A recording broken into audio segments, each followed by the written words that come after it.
সভ্যতার দাবিদার মার্কিনীদের অসভ্য আচরণের সুস্পষ্ট নিদর্শন লক্ষ্য করা যায় ইরাকের এই আবু গারিব কারাগারে এলে। নির্দোষ ইরাকিদের বন্দী করে অত্যন্ত ঘৃণ্য ও পৈশাচিক পন্থায় তারা নির্যাতন চালায় এই কারাগারে। বন্দীদের উপর নির্যাতন চালাতে এই কারাগারে দায়িত্ব পালনকারী একটি মার্কিন গোয়েন্দা ইউনিটের কাছে খোদ মার্কিন প্রতিরক্ষা দপ্তর পেন্টাগন থেকে একটি দিক নির্দেশনামূলক দলিল পর্যন্ত পাঠানো হয়েছে। এ দলিলের শিরোনাম বন্দীদের জিজ্ঞাসাবাদের নিয়মাবলী। এ দলিলে বন্দীদের উপর নির্যাতনের যেসব ধারা উল্লেখিত হয়েছে তার অধিকাংশই জেনেভা কনভেনশন বহির্ভূত। বন্দীদের উপর নির্যাতনের অনুসৃত এসব পদ্ধতি ইরাকে মোতায়েন মার্কিন স্থল বাহিনীর কমান্ডার লেফটেন্যান্ট জেনারেল রিকার্ডো সার্জেরো অনুমোদন করেছেন। এই সকল নির্দেশনা এবং অনুমোদনের আলোকেই বন্দীদের উপর অমানবিক নির্যাতন চালানো হয়েছে। জানা গেছে, বন্দীদের জিজ্ঞাসাবাদ করার জন্য পূর্ব জার্মান গুপ্ত পুলিশ বাহিনীর লোক ভাড়া করে এনেছে মার্কিনীরা। জিজ্ঞাসাবাদের পূর্বে বন্দীদেরকে এমনভাবে নির্যাতন করা হয় যাতে বন্দীরা গোপন তথ্য প্রকাশ করার ক্ষেত্রে মুখ খুলতে বাধ্য হয়। তাদের নৃশংস নির্যাতনের মধ্যে উল্লেখযোগ্য হল বন্দীদের মাথায় বস্তা চাপিয়ে ঘন্টার পর ঘন্টা, দিনের পর দিন, রাতের পর রাত, এমনিভাবে 3 দিন 3 রাত 72 ঘন্টা পর্যন্ত বিনিদ্র রাখা, বন্দীদের উলঙ্গ করে ফ্লোরে হামাগুড়ি দিতে বাধ্য করা, অতঃপর তাদেরকে একত্রিত করে নিষ্ঠুরভাবে হাতকড়া পরিয়ে মহিলাদের আন্ডার প্যান্ট দিয়ে মুখ ঢেকে মানব পিরামিড তৈরি করা, তৃষ্ণার্ত ক্ষুধার্ত বন্দীদের বিবস্ত্র অবস্থায় বেঁধে রেখে সেলের সামনে বসে মার্কিনীদের খাবার খাওয়া এবং উচ্ছিষ্টাংশ বন্দীদের মুখে গায়ে নিক্ষেপ করা, এক ধরনের ধাতব বস্তুর সঙ্গে বন্দীদের মুখ বেঁধে পিছনেও ধাতব বস্তু ঢুকানো, বন্দীদেরকে নড়বড়ে বাক্সের উপর দাঁড় করিয়ে হাত বৈদ্যুতিক তার ধরিয়ে দেয়া এবং বক্স থেকে পড়ে গেলেই তার মৃত্যু অবধারিত হওয়া, বন্দীদের সেলের মধ্যে হিংস্র বাঘ, শিকারী কুকুর ছেড়ে দেয়া, চাবুক দিয়ে বেদম প্রহার করা, গলায় রশি বেঁধে কুকুরের মতো নির্মমভাবে টানা হেঁচড়া করা, বন্দীদের দ্বারা মেতরের কাজ করানো, কাউকে দিনের পর দিন, সপ্তাহের পর সপ্তাহ নোংরা ময়লায় পরিপূর্ণ টয়লেটে আটকে রাখা, মহিলা বন্দিনীদের প্রকাশ্য উলঙ্গ করে পালাক্রমে ধর্ষণ করা ও তাদের উপর ভয়াবহ নির্যাতন করা সর্বশেষ উল্লেখযোগ্য। মানুষ নামের এই অমানুষ মার্কিনীদের অমানবিক নৃশংস নির্যাতন শুধু ইরাকি নারী পুরুষের মধ্যেই সীমাবদ্ধ নয়, বরং তারা ইরাকি বৃদ্ধ ও শিশুদের উপরও অত্যন্ত নির্দয়ভাবে এই সকল নির্যাতন প্রয়োগ করে চলেছে। বৃদ্ধ বৃদ্ধাদের নির্যাতনের বিষয়টি এই ঘটনা থেকেই প্রমাণিত হয় যে, এক বন্দী বৃদ্ধাকে মেঝের উপর হামাগুড়ি দিতে বাধ্য করে বলা হলো সে একটি গাধা এবং তারপর একজন সৈনিক তার পিঠের উপর সাওয়ার হয়ে বসে। পাঠক চিন্তা করতে পারেন কত নির্মম, নিষ্ঠুর, বর্বর, নীচ ও অসভ্য জানোয়ারের মতো আচরণ এই মার্কিনীদের। মার্কিনীদের হাতে বন্দী নির্যাতনের কথা জানা ছিল ইগলের, তাই সে যথাসম্ভব তাড়াতাড়ি সার্জাকে তাদের হাত থেকে উদ্ধার করতে চাচ্ছিল। সার্জাকে উদ্ধার করাই তার এখন সবচেয়ে মুখ্য কাজ হয়ে দাঁড়িয়েছে। একে তো মুজাহিদদের সহযোগিনী হিসাবে তাকে উদ্ধার করা একান্ত কর্তব্য, দ্বিতীয়ত তাকে উদ্ধার করার জন্য সে তার পিতা শাহিন রেজার কাছে ওয়াদাবদ্ধ। অতএব ইগল নিজের জীবন বাজি রেখে হলেও তাকে উদ্ধার করার সংকল্প গ্রহণ করল। সেই লক্ষ্যে সালমানকে সিরিয়া পৌঁছে দিয়ে এসেই সে ক্যাপ্টেন পার্ল উইলসনকে কল করল। ক্যাপ্টেন জানালেন সার্জাকে রাখা হয়েছে আবু গারিব কারাগারে 2য় তলার এক সেলে। তার সাথে অত্যন্ত অমানবিক আচরণ করা হচ্ছে সেখানে। যেভাবে হোক তাকে আমি উদ্ধার করতে চাই, বলল ইগল। আপনি আমাকে সহযোগিতা করতে পারবেন কিনা বলুন। ইগল, তোমাকে আমি সহযোগিতা করব, বললেন উইলসন। তুমি মধ্যরাত্রির পর বাগদাদের পশ্চিমের মহাসড়কের নিকট এসো। ক্যাপ্টেন পার্ল উইলসন চাকরি করেন মার্কিন বাহিনীতে। ইতিপূর্বে ইরাকি গেরিলাদের সহযোগিতা করার অভিযোগে তিনি অভিযুক্ত হয়েছিলেন লেফটেন্যান্টের কাছে, কিন্তু সুনির্দিষ্ট প্রমাণাদি না থাকায় পাকরাওয়ের হাত থেকে বেঁচে গিয়েছেন। পুনরায় ইগলকে কিংবা অন্য কোনো গেরিলাদের সহযোগিতা করলে গ্রেফতার হওয়ার সমূহ ভয় আছে তার। তদুপরি তিনি এসব আমলে না নিয়ে ঈগলকে সহযোগিতা করার আশ্বাস দিয়ে দিলেন, কারণ নিরপরাধী ইরাকি জনসাধারণের উপর তাদের সৈন্যরা যে নৃশংস অত্যাচার নির্যাতন চালাচ্ছে তা দেখে তিনি নিজের ভিতর আত্মযন্ত্রণায় ভোগেন। নিজেকেও তিনি এ সকল অপরাধের ভাগিদার মনে করেন। এর থেকে কিছুটা নিষ্কৃতি পেতে তিনি ইরাকিদের সহযোগিতা করার সিদ্ধান্ত নেন। তাই ঈগল সহ যে কোনো গেরিলা মুজাহিদ কিংবা কোনো সাধারণ ইরাকিও যদি তার শরণাপন্ন হয় তাকে তিনি সহযোগিতা করতে আপ্রাণ চেষ্টা করেন। ক্যাপ্টেন পার্ল উইলসনের জন্ম নিউ ইয়র্কের এক খ্রিস্টান পরিবারে। তার মাতা ইউহানা মেরি একজন নামিদামি গায়িকা ছিলেন। ফ্রি সেক্সের দেশ আমেরিকায় যেভাবে সন্তান জন্ম দিতে বিবাহ করার প্রয়োজন হয় না, সেই রীতি অনুযায়ী উইলসনের মাতাকেও বিবাহ বন্ধনে আবদ্ধ হতে হয়নি উইলসনকে জন্ম দিতে। কুমারী মাতার এই সন্তান ধীরে ধীরে বড় হলো। সন্তানকে স্কুলে ভর্তি করে দেওয়া হলো। হঠাৎ একদিন স্কুল থেকে এসে পার্ল তার মাকে পিতার কথা জিজ্ঞেস করল। তার মা তাকে পিতৃ পরিচয় দিতে ব্যর্থ হলো। পার্ল তখন মায়ের উপর ক্ষেপে পানির গ্লাস নিক্ষেপ করল তার গায়ে। গ্লাস ভেঙে কেটে গেল তার মায়ের অর্ধ খোলা পেট। সাধারণ একটা গ্লাসের আঘাতে এমন জখম হলো যে তার মাকে হাসপাতালে পর্যন্ত নিতে হলো। হাসপাতালে বেডে শুয়ে ইউহানা মেরি গভীরভাবে চিন্তা করতে লাগলেন ছেলের প্রশ্নটি নিয়ে।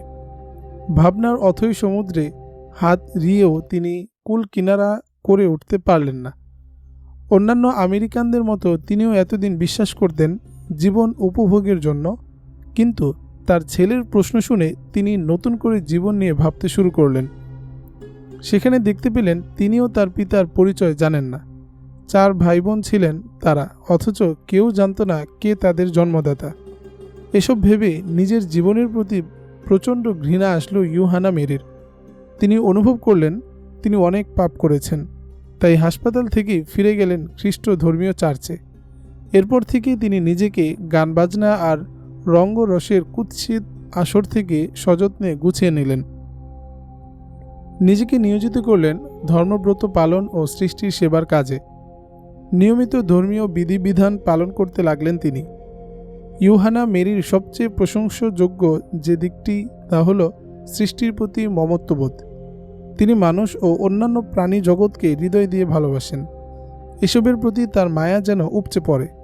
কোনো মানুষ, কোনো প্রাণী, কোনো গাছ কষ্ট পেলে তার অন্তরও ব্যথিত হয়। তার এই বিশেষ গুণটির পুরোপুরি অনুপ্রবেশ ঘটেছে ছেলে পার্লের মধ্যে। সেও মায়ের মতো মানুষকে ভালোবাসতে শিখেছে, হোক সে মানুষ শ্বেতাঙ্গ কিংবা কৃষ্ণাঙ্গ, খ্রিস্টান হোক বা মুসলমান, ইহুদি হোক, সকলকে সমান চোখে দেখতে শিখেছে সে। সৃষ্টির উপকার করলে স্বয়ং স্রষ্টা খুশি হন, এই বিশ্বাসটি মায়ের কাছ থেকে শিখে মর্মগুলো গেঁথে নিয়েছে পার্ল উইলসন। এই পদ্ধতি থেকেই সে ইরাকের জনসাধারণের উপর তাদের সৈন্যদের অমানবিক আচরণ বরদাস্ত করতে পারে না। এজন্যই ইরাকি গেরিলা কিংবা সাধারণ জনতাকে তিনি সহায়তা করে থাকেন, নিজেকে ঝুঁকির মধ্যে ফেলেও। রাত 3টা। বাগদাদের পশ্চিমের মহাসড়কের পার্শ্বে ঈগল অপেক্ষা করতে লাগলো ক্যাপ্টেন পার্ল উইলসনের জন্য। অপেক্ষার মুহূর্তগুলো অতি কষ্টে অতিবাহিত হতে লাগলো তার। 20 মিনিট চলে গেল, তিনি এলেন না। ঈগল চিন্তায় পড়ে গেল। তবে কি তিনি আসবেন না, নাকি আসতে কোনো সমস্যা হচ্ছে তার? ওয়াদা মিস করার মানুষ তো নন তিনি, না তিনি ভুলে গেছেন ওয়াদার কথা? এসব চিন্তা করে ক্যাপ্টেনকে মোবাইল কল দেওয়ার জন্য ঈগল তার মোবাইল অন করল। মোবাইল অন করে ঈগল দেখল তাতে একটি মেসেজ এসেছে। ঈগল, তুমি ডানে বামে এবং উপরে তাকাও, পার্ল। মেসেজ অনুযায়ী ঈগল ডানে বামে তাকালো, কিন্তু রাতের অন্ধকারে তেমন কিছুই নজরে আসলো না। উপরে তাকিয়ে চমকে উঠল সে। শূন্যের উপর ভাসমান ওঠে কি? ঈগল ইতস্তত করতে লাগলো। ভাসান বস্তুটি থেকে একটি লাইলনের রশি নিম্নগামী এসে তার সম্মুখে ঝুলে পড়ল। সাথে সাথে মোবাইলে রিং আসলো। ও প্রান্ত থেকে ভেসে এলো ক্যাপ্টেন পার্ল উইলসনের কণ্ঠ। ঈগল, আমি এসে গেছি। তুমি জলদি তোমার সম্মুখে ফালানো রশি বেয়ে আমার নিকট চলে এসো। এই বলেই মোবাইলের লাইন কেটে দিলেন ক্যাপ্টেন পার্ল উইলসন। ঈগল ক্যাপ্টেনের নির্দেশ মোতাবেক ঝুলানো রশি বেয়ে কপ্টারে উঠে গেল। এটি একটি অত্যাধুনিক সুপার ফ্লুইডিক হেলিকপ্টার। চলাচলে কোনো শব্দ নেই এই হেলিকপ্টারের। অতি সঙ্গোপনে পৌঁছে যেতে পারে দুশ্মনের এলাকায়, উঠতে পারে অনেক নিচ দিয়েও, ঘন্টার পর ঘন্টা ল্যান্ড করে থাকতে পারে আকাশে। আকারেও খুব একটা বড় নয় এই হেলিকপ্টার। অতি জোর 5-6 জন লোক চড়তে পারে এতে। এসব হেলিকপ্টার যাতায়াতের চেয়ে গোয়েন্দা কাজেই বেশি ব্যবহার করা হয়। ঈগল কাপ্টারে ওঠার পরেই কাপ্টারটি সম্মুখে চলতে শুরু করল। ক্যাপ্টেন পার্ল ঈগলের কুশলাদি জিজ্ঞেস করার পর বললেন, তোমাদের বন্দীকে উদ্ধার করতে সহযোগিতা করার আশ্বাস দেওয়ার পর তার ব্যাপারে আমি পূর্ণ তথ্য সংগ্রহ করতে চেষ্টা করেছি। সফলও হয়েছি অনেকাংশে। তবে কারাগারে প্রবেশের ব্যাপারে আমি যে পরিকল্পনা করেছি তা ঝুঁকিপূর্ণ আবার নিরাপদও। পরিকল্পনাটি ব্যাখ্যা করবেন কি? জিজ্ঞেস করল ঈগল। হ্যাঁ, অবশ্যই ব্যাখ্যা করব, বললেন ক্যাপ্টেন পার্ল উইলসন। আমার পরিকল্পনা হচ্ছে আমি হেলিকপ্টার নিয়ে আবু গারিব কারাগারের আকাশে ল্যান্ড করব, আর তুমি কাপ্টার থেকে প্যারাশুট নিয়ে কারাগারে অবতরণ করবে। কারাগারের ভিতর তোমার অপারেশন হতে হবে 30 থেকে 40 মিনিট। এই সময়ের মধ্যেই বন্দিকে নিয়ে বেরিয়ে আসতে হবে। বেরিয়েই কল করবে আমাকে। আমি তৎক্ষণাৎ হাজির হব কাপ্টার নিয়ে। অতঃপর পূর্বের ন্যায় কাপ্টার থেকে রশি ফেলে দেব। তোমরা উভয়ে মজবুত করে ধরে রাখবে রশি। আমি ঝুলন্ত অবস্থায় তোমাদেরকে নিয়ে অনেক উপরে উঠে যাব। এই অবস্থায় কাপ্টার চালিয়ে কারাগারের আওতার বাইরে চলে এসে অবতরণ করে তোমাদের কাপ্টারে তুলে গন্তব্যে পৌঁছে দেব। আমার এই পরিকল্পনা যদিও কঠিন ও বিপজ্জনক, ধরা পড়ার আশঙ্কাও আছে এতে, তদুপরি কারাগারে প্রবেশের জন্য এছাড়া দ্বিতীয় কোনো পন্থা আমার চিন্তায় আসছে না। কেননা আমাদের সেনাবাহিনীর হাতের ছোঁয়ায় তোমাদের আবু গারিব কারাগার আর সেই আগের আবু গারিব কারাগার নেই। বাহ্যিক নিরাপত্তার দিক দিয়ে এটি এখন এমন এক দুর্ভেদ্য কেল্লায় পরিণত হয়েছে যা থেকে বন্দি অপহরণ তো দূরের কথা, বলতে গেলে একটি পাখিও এর ভেতর থেকে বের করে আনা সম্ভব নয়। আমি আমার এই পরিকল্পনাটিকে নিরাপদ বলছি এজন্য যে শেষ রাতের দিকে সৈন্যরা থাকে ঘুম কাতুরে, তাই এ সময়ে নিঃশব্দে কারাগারে প্রবেশ করলে তারা টের পাবে বলে মনে হয় না। তাছাড়া এ পর্যন্ত কখনও কোনো কয়েদি এই কারাগার থেকে পালাতে চেষ্টা করেনি। অবশ্য সে সুযোগেই তাদের নেই এবং কখনও কোনো বহিরাগত কারাগারের ভেতরে প্রবেশের দুঃসাহস দেখাতে পারেনি। এজন্য সৈন্যরা রাতে কারাগারের ভেতরে বিক্ষিপ্তভাবে পাহারা দিলেও ততটা গুরুত্বের সাথে দেয় না। উপরন্তু এ সময় অনেক সৈনিক নেশাদ্রব্য সেবন করে চোখে সর্ষে ফুল দেখতে থাকে। আপনার পরামর্শ অনুযায়ী অভিযান পরিচালিত হবে, বলল ঈগল। তবে আমি কৌতূহলবশত একটি প্রশ্ন করতে চাই। আপনার এই কাপ্টার কি যে কোনো স্থানে ল্যান্ড করতে পারে? আলবৎ পারে, বললেন ক্যাপ্টেন পার্ল। শুধু যে কোনো স্থানেই না, প্রয়োজনে তোমার বাড়ির ছাদেও এই হেলিকপ্টার অবতরণ করাতে পারি আমি। তাহলে আমাকে কাপ্টারে তুলতে অবতরণ না করে রশি দ্বারা উঠালেন কেন? মুচকি হেসে বলল ঈগল। তা এজন্য করেছি যাতে তুমি পরবর্তীতে বন্দীদেরকে নিয়ে ঝুলতে পারবে কি না তা দেখার জন্যে।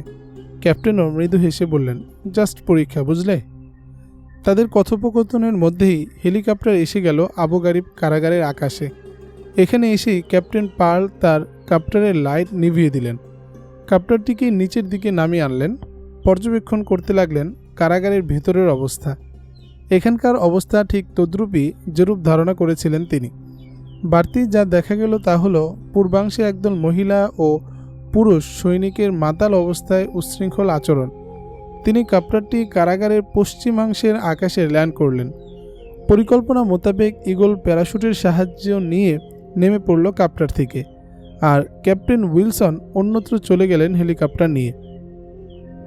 ঈগল যখন হেলিকপ্টার থেকে কারাগারে অবতরণ করল তখন 3:35 কিন্তু কে বলবে এখন রাত?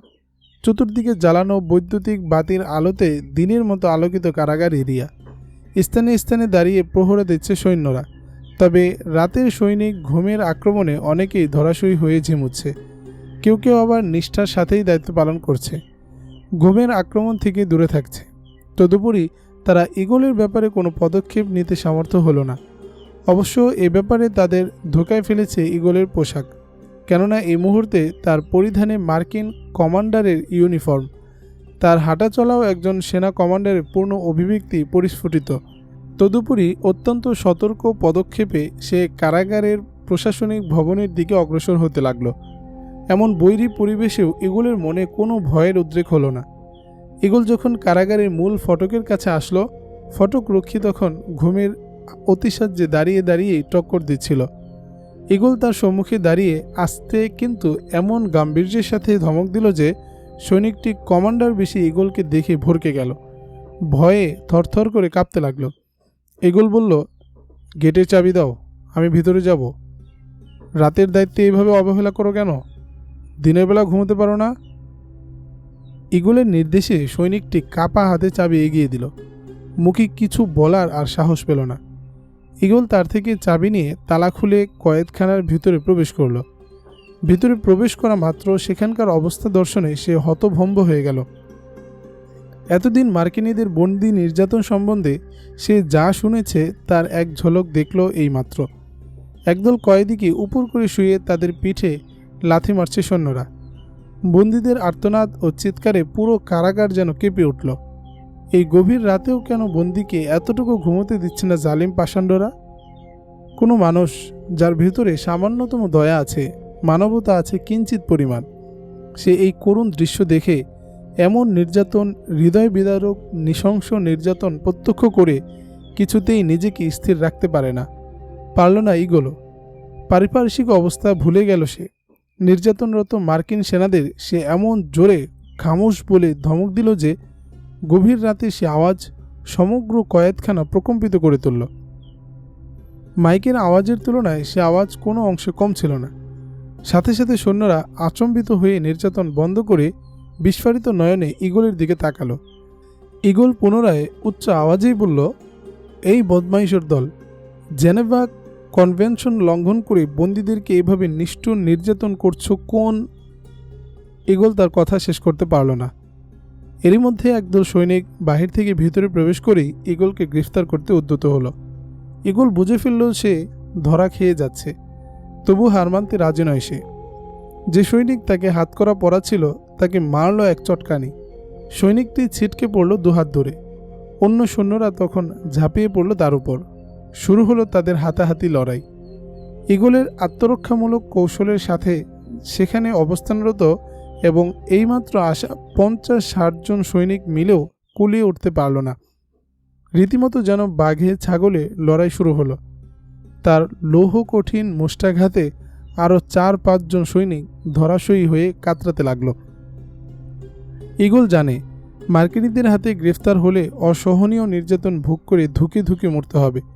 তার চেয়ে লড়াই করে শাহাদাত বরণ করাও অনেক উত্তম। তাই এই মুহূর্তে সে শাহাদাতের নেশায় পেরেশান হয়ে উঠল। ক্ষুধিত ব্যাঘ্রের ন্যায় লড়তে লাগলো মার্কিন সেনাদের সাথে। নিমিষে এক সৈন্যের থেকে ছিনিয়ে নিল অস্ত্র। সেটা ঠিকই অন্যজন থেকে নিল আরেকটি। এবার অস্ত্র পেয়ে তার শক্তি যেন বেড়ে গেল কয়েক শত গুণ। সৈন্যরাও ইগলের হাতে অস্ত্র দেখে ঘাবড়ে গেল। সে তখন ট্রিগারে আঙ্গুল রেখে বলল, যে যেখানে আছো সেখানে দাঁড়িয়ে থাকো, একটু নড়াচড়া করলে একদম ব্রাশ ফায়ার করে উড়িয়ে দেব। অবস্থা বেগতিক দেখে সৈন্যরা ভয়ে আড়ষ্ট হয়ে গেল। সৈন্যদের এমন অসহায় অবস্থা দেখে মুমূর্ষু প্রায় কয়েদিরা আনন্দে তাকবীর ধ্বনি দিল। ইগল সৈন্যদেরকে তার দ্বিতীয় নির্দেশ দেবে ঠিক সেই মুহূর্তে প্রথমে চটকানি খাওয়া সৈনিক অনেক কষ্টে উঠে এসে পিছন দিক থেকে রাইফেলের বাট দিয়ে ইগলের মাথায় সজোরে আঘাত আনল। আঘাত খেয়ে ঘুরে পড়ে গেল ইগল। মার্কিন সেনারা যেন আজরাইলের হাত থেকে জীবন ভিক্ষা পেল। তারা ইগলকে ধরাধরি করে বাইরে নিয়ে গেল। সার্জেকে মুক্ত করতে গিয়ে আজ ইগল নিজেই বন্দী হয়ে গেল। এদিকে ক্যাপ্টেন পার্ল উইলসন ইগলকে হেলিকপ্টার থেকে নামিয়ে দিয়ে অন্যত্র কাপ্টার ল্যান্ড করে তার ফেরার অপেক্ষা করতে লাগলেন। তিনি ইগলকে যে সময়সীমা বেঁধে দিয়েছিলেন তা অতিবাহিত হয়ে আরও বেশ কিছু সময় অপেক্ষা করলেন, কিন্তু ইগলের ফেরার কোনো নাম নেই। এমত অবস্থায় ইগলের মোবাইলে কল দিলেন, তাও কোনো সাড়া পেলেন না। এবার তার মনে সন্দেহ দানা বেঁধে উঠল, ঈশ্বর না করুক সে আবার ধরা পড়েই গেল কিনা। এই চিন্তা আসতেই তিনি কাপটা নিয়ে কারাগারের আকাশে চলে এলেন। ঠিক সেই মুহূর্তে সৈন্যরা অচেতন ইগলকে চ্যাংদোলা করে কয়েদখানা থেকে বের করে টর্চার সেলে নিয়ে যাচ্ছিল। ঈগলের অবস্থা দেখে ক্যাপ্টেন পার্ল উইলসন অত্যন্ত ব্যথিত হলেন। ব্যর্থ মনোরথ হয়ে চলে এলেন সেখান থেকে। যথাস্থানে হেলিকপ্টার রেখে কামরায় গিয়ে প্রবেশ করলেন। যেই না প্রবেশ করলেন অমনি ভূত দেখার মতোই চমকে উঠলেন তিনি। সেখানে অবস্থানরত লেফটেন্যান্টকে দেখে বিস্ময়ে ঝরা কণ্ঠে জিজ্ঞেস করলেন, স্যার আপনি এখানে? এলাম তোমার খোঁজ খবর নিতে, বললেন লেফটেন্যান্ট। তা এত রাতে কোথায় গিয়েছিলে তুমি? মনটা ভালো লাগছিল না, তাই রাতের আকাশে একটু ঘুরে ফিরে এলাম আর কি, চটপট করে জবাব দিল পার্ল উইলসন। মন ভালো লাগছে না কেন? দেশের কথা মনে পড়েছে বুঝি? জিজ্ঞেস করলেন লেফটেন্যান্ট। জি স্যার তাই, বললেন উইলসন। আজ কতদিন মাকে দেখি না, আজ হঠাৎ মার কথা মনে পড়ল। তোমার সাথে অন্য কেউ গেল নাকি? প্রশ্ন লেফটেন্যান্টের। তার মুখে রহস্যময় এক কুটিল হাসি। জি না স্যার, আমার সাথে আর কেউ যায়নি, বললেন পার্ল উইলসন। আমি একাই গিয়েছিলাম ঘুরতে। তবে হেলিকপ্টারে তোমার পাশে বসা এই লোকে? প্যান্টের পকেট থেকে কয়েকটি ছবি বের করে উইলসনের সামনে পেশ করে বলল লেফটেন্যান্ট। ক্যাপ্টেন পার্ল উইলসন কপ্টারের মধ্যে ঈগল ও তার পাশাপাশি বসার ছবি দেখে যেন আকাশ থেকে পড়লেন। খামোশ হয়ে গেল তার জবান। নিশ্চল মূর্তির মতো দাঁড়িয়ে রইলেন তিনি। ভাবছেন তার লেফটেন্যান্ট কিভাবে সংগ্রহ করলো এই ছবি। তাদের অভিযানের খবর তো তৃতীয় কারো জানার বা প্রত্যক্ষ করার প্রশ্নই ওঠে না। তবে এই ছবি? কে চুপ করে আছে কেন? বললেন লেফটেন্যান্ট। উত্তর দাও, কে লোক যে তোমার সাথে ছিল আর তুমি এখন অস্বীকার করছো তোমার সাথে কেউ ছিল না বলে? লেফটেন্যান্টের কথায় এবারও কোনো উত্তর দিলেন না ক্যাপ্টেন পার্ল উইলসন।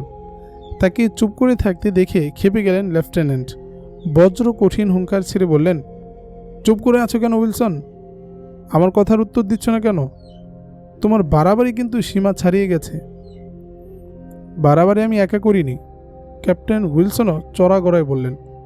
বাড়াবাড়ি করছে ইরাকের নিযুক্ত আমাদের পুরো ব্যাটালিয়ন, স্বয়ং আপনি নিজেও।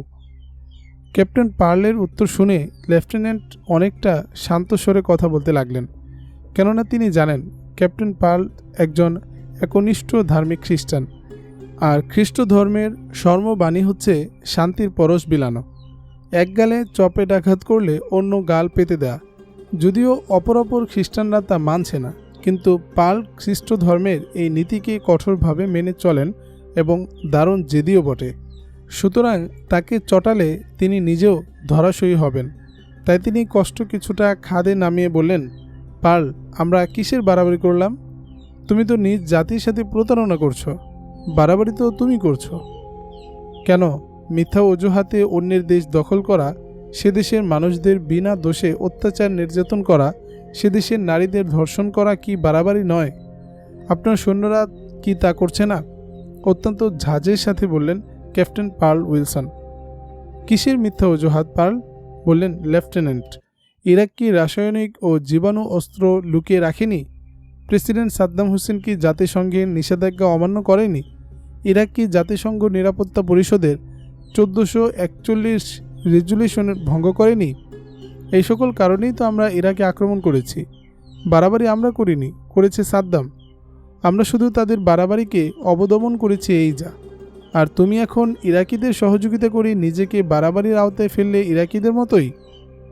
দেখুন স্যার, আপনারা বলেছেন ইরাক রাসায়নিক, জীবাণু, পরমাণু ইত্যাদি নিষিদ্ধ অস্ত্র উৎপাদন করছে, বিস্তৃতি ঘটাচ্ছে, বললেন ক্যাপ্টেন পার্ল উইলসন।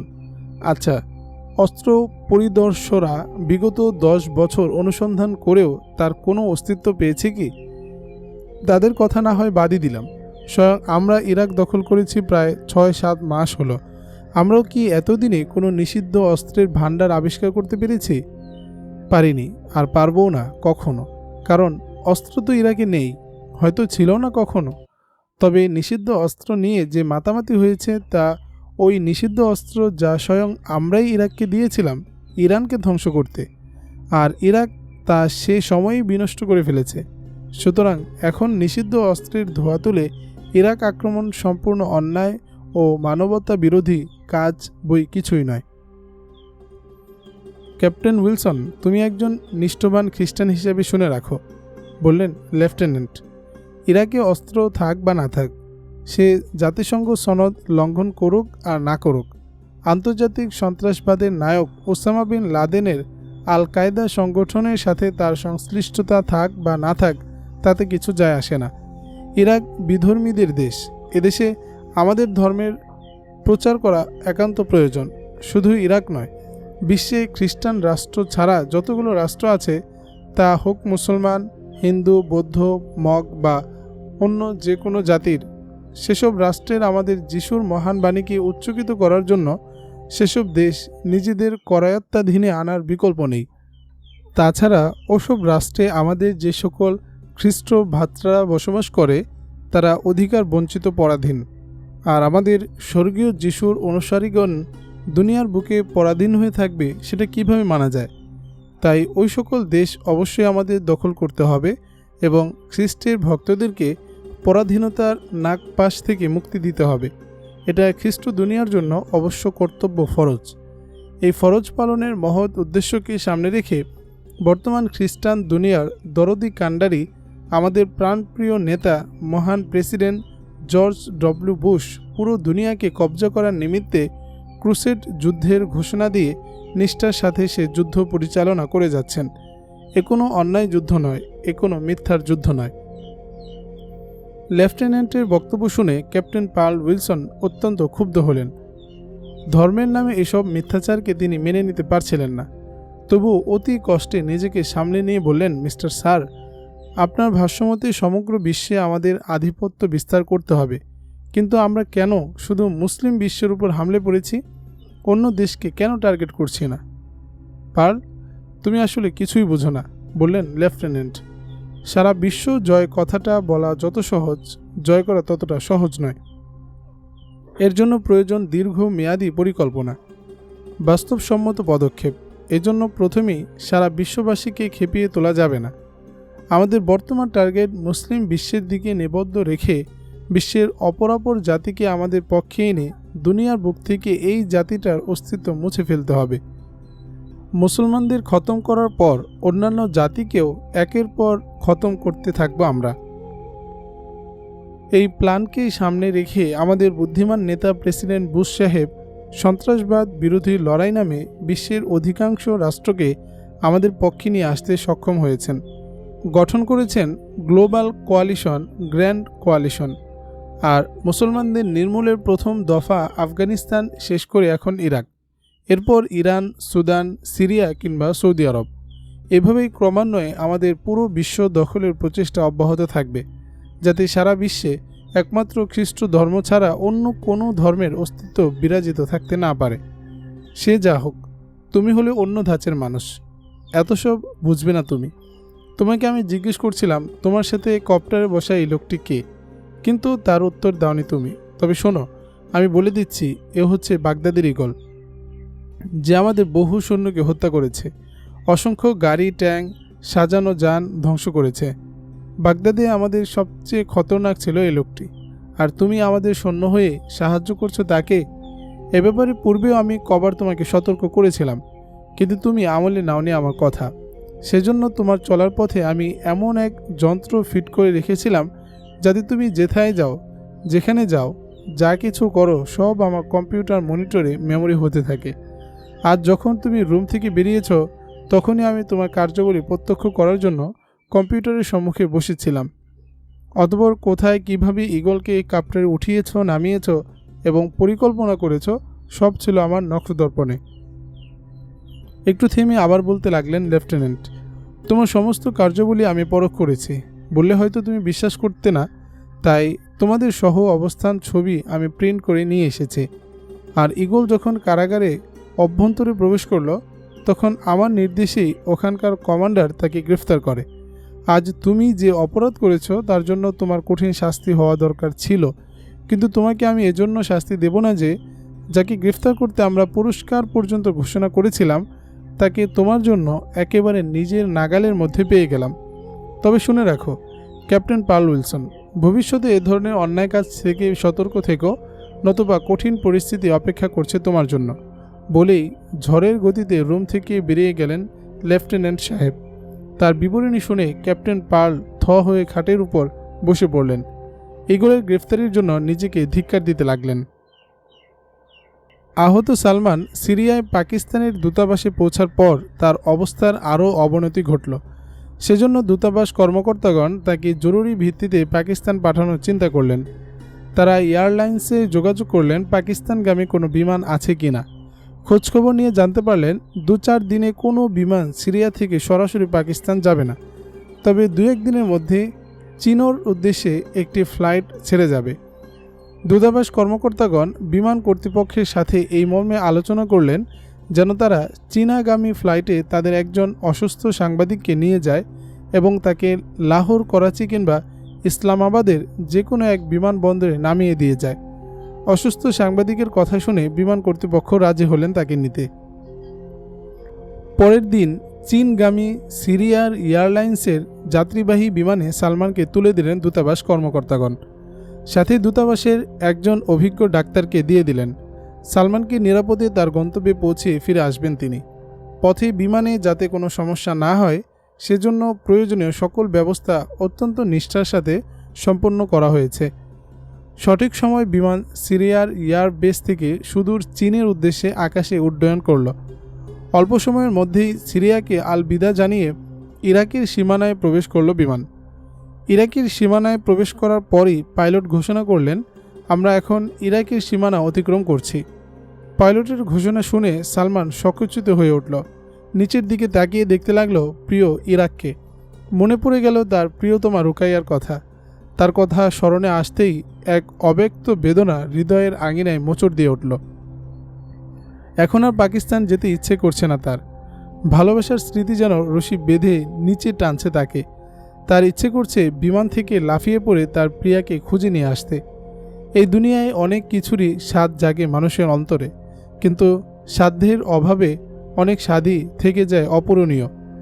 সালমানের অবস্থাও হয়েছে তাই।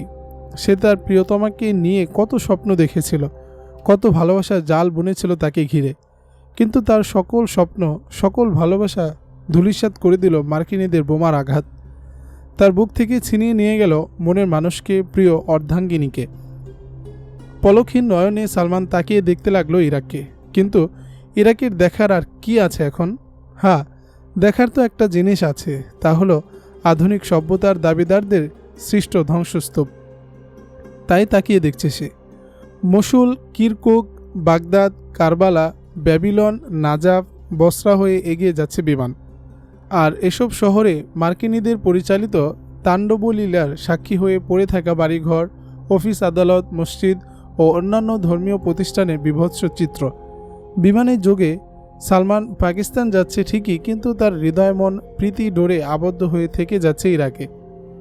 বিকাল 5টায় পাকিস্তানের আকাশ সীমায় প্রবেশ করল বিমান।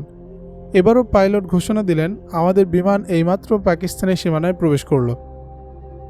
বিমান পাকিস্তানে এসেছে শুনে সালমানের অনুভূতির কোষগুলো দ্বিতীয়বার নড়ে চড়ে উঠল। তবে এবারের উপলব্ধিটা ভিন্ন প্রণালীর, অন্য ধাঁচের। দীর্ঘ 7-8 মাস পর সে ফিরে এসেছে পাকিস্তানে, প্রিয় জন্মভূমিতে। সেখানে তার পথ পানে চেয়ে আছে মা, বাবা, ভাই বোনেরা। অপেক্ষার প্রহর গুনছে পত্রিকা অফিসার, সহকর্মীরা। আর অল্প সময় পরেই তাদের সাথে দেখা সাক্ষাৎ হবে, কুশল বিনিময় হবে, দীর্ঘ বিরহের কষ্ট লাঘব হবে, অপেক্ষার প্রহর গুনার অবসান ঘটবে।